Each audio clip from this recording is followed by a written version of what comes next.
Bienvenue à cette 6e vidéo. Aujourd'hui, on va voir la différence ou les différents moyens de sélectionner. Je prends l'outil sélectionner, qui est la flèche noire qui est là, et son raccourci clavier, c'est espace. C'est-à-dire que si je suis en train de dessiner avec le crayon, le curseur ressemble à un crayon, et dès que je vais faire espace, ça revient à la flèche noire ou bien à sélectionner. Un moyen de sélectionner, du coup, c'est cliquer avec un seul clic. Donc avec un seul clic, je clique sur la face, j'ai point de point bleu. Avec un seul clic, je clique sur une ligne et elle s'allume en bleu. Si je clique sur une autre ligne, la première se désélectionne et l'autre, elle est sélectionnée. Là, c'est celle-là qui se sélectionne et celle-là, elle est désélectionnée. Si je veux ajouter une sélection, je clique sur CTRL et je reste appuyé. Et vous regardez, il y a un plus qui apparaît à côté de mon curseur.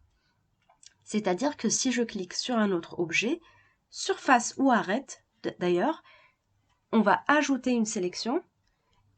Et si j'enlève ma main de contrôle et je clique sur une autre ligne, tout le reste va être désélectionné. Si je veux désélectionner sans sélectionner autre chose, je clique dans le vide. Voilà. Si je veux aussi désélectionner, donc j'ai déjà créé plusieurs sélections, mais finalement je décide que je ne veux pas cette ligne par exemple.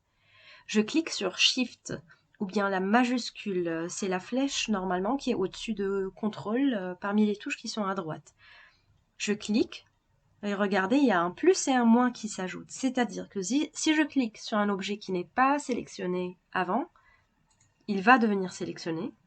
Et si je clique sur un objet sélectionné, arrête ou surface, il va être désélectionné. Donc ça c'est Shift et ça c'est CTRL. Je clique dans le vide pour tout désélectionner. Je peux aussi créer un cadre autour de mon objet, c'est-à-dire si je crée un cadre de gauche à droite, il faut que l'objet soit entièrement dans le cadre pour qu'il soit sélectionné, comme cette ligne-là.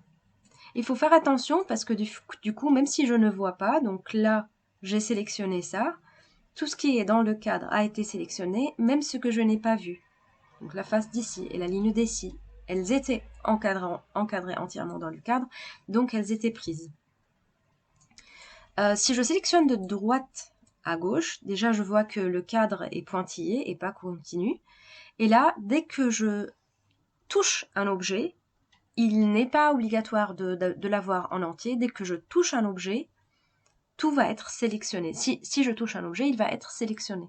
Donc dans ce cas-là, tout ce que j'ai touché est sélectionné, même s'il n'était pas entièrement dans mon cadre. Il était comme ça. Alors que si je fais la même sélection de gauche à droite, il n'y a rien qui va être sélectionné.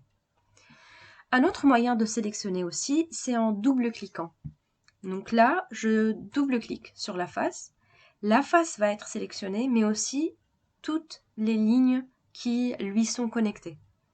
Et si je triple-clique sur une face ou une ligne d'ailleurs, 1, 2, 3, très rapide, tout ce qui n'est pas un groupe et qui se touche va être sélectionné. Donc dans ce cas-là, toute la maison ou toute la pièce est sélectionnée, mais pas la fenêtre, parce que la fenêtre, elle est un composant ou bien un groupe.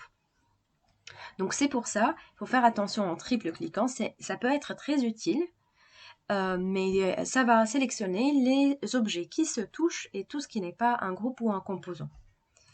Concernant les groupes ou les composants, un seul clic suffit pour les sélectionner, et quand je double-clique, je vais entrer dans le groupe. Donc c'est comme si j'ai fait clic droit, modifier le groupe.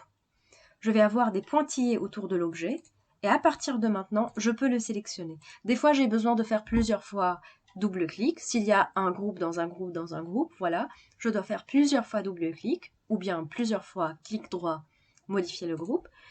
Mais dès que je double-clique ou j'entre dans le groupe ou je clique droit, modifier le groupe, à partir de maintenant, toutes les premières règles s'appliquent. C'est-à-dire, si je double-clique, une surface et son contour vont être sélectionnés.